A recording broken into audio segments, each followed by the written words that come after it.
ధనురాశి వీళ్ళకి వృత్తి ఉద్యోగాల్లో చాలా బాగుంటుంది. ఎంతైనా ముందుకెళ్ళగలుగుతారు. గౌరవం దక్కుతుంది. పదోన్నతి ఏమైనా ఎక్స్పెక్ట్ చేస్తుంటే కూడా వస్తుంది. కుటుంబం చాలా చక్కగా ఉంటుందండి.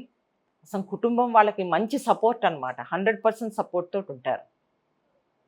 మీరు కమ్యూనికేషన్ విషయంలో మాత్రం కాస్త జాగ్రత్త వహించడం అవసరం. ఎవరితోటన్నా చెప్పేటప్పుడు అది మిస్అండర్‌స్టాండ్ అవ్వకుండా మాత్రం కాస్త జాగ్రత్త పడండి మీరు చెప్పేటప్పుడు. అది సరిపోతుంది. ఆస్తులు మీకు లేట్ అవుతుంది. ఒక ఆస్తి మీరు కొనుక్కోవాలనుకున్నప్పుడు లేట్ అవుతుంది గానీ, మీకు లాభదాయకంగా ఉంటుంది. ట్రాన్సాక్షన్ మాత్రం లాభదాయకంగా అవుతుంది. మీరు అనుకున్న సమయం కన్నా కాస్త ఎక్కువ సమయం పడుతుంది మీకు. ఏదన్నా కొనుక్కోవాలన్నా, చేయాలనుకున్నా. కానీ ఈ సంవత్సరం మాత్రం సమయం బావుందండి. ముందుకెళ్ళి స్థిర ఆస్తులు ఏమన్నా కొనుక్కోవాలంటే మాత్రం ముందడుగు వేయండి. మీకు అన్ని రకాలుగాను కలిసొస్తుంది.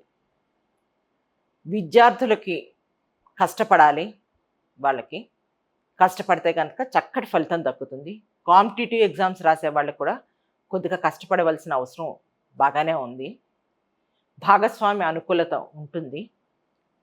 వారసత్వపు ఆస్తుల విషయంలో మాత్రం కొద్దిగా మనస్పర్ధలు వచ్చే అవకాశం ఉంది. ఆ విషయంలో మీరు జాగ్రత్త వహించడం అవసరం. ఇంకా తీర్థయాత్రలు, దైవ దర్శనాలు బాగుంటాయి. పై చదువులు చదివే విద్యార్థులకి అన్ని రకాలుగాను బాగుంది. ఈ రాశి వాళ్ళు ఈ సంవత్సరం గురుస్వరూప ఆరాధన చేసుకోండి. దత్తాత్రేయుడు, షిరిడీ బాబా, దక్షిణామూర్తి, రాఘవేంద్ర స్వామి ఇలా మీ ఇష్టమైన గురుస్వరూప ఆరాధన చేసుకుంటే కనుక ఏమన్నా నెగిటివ్స్ ఉన్నా కూడా అవన్నీ పోయి మీకు ఈ సంవత్సరం అంతా చక్కగా సాగుతుంది. ఈ ధనుర్రాశి వాళ్ళు ఏమన్నా కోర్టు వ్యవహారాలు లాంటివి చూసుకోవాలంటే మాత్రం కొద్దిగా జాగ్రత్తగా చూసుకోండి. ఎందుకంటే ఏమన్నా ఇబ్బందులు వచ్చే అవకాశం ఉంది. దాన్ని అధిగమించడానికి గురుస్వరూప ఆరాధన చేసుకోండి. అంతేకాకుండా భాగస్వామి విషయం వచ్చేసరికి అన్ని రకాలుగా అనుకూలత ఉంటుంది. కానీ అది టేక్ ఇట్ ఫర్ గ్రాంటెడ్ కింద మాత్రం చేసుకోవద్దు మీరు.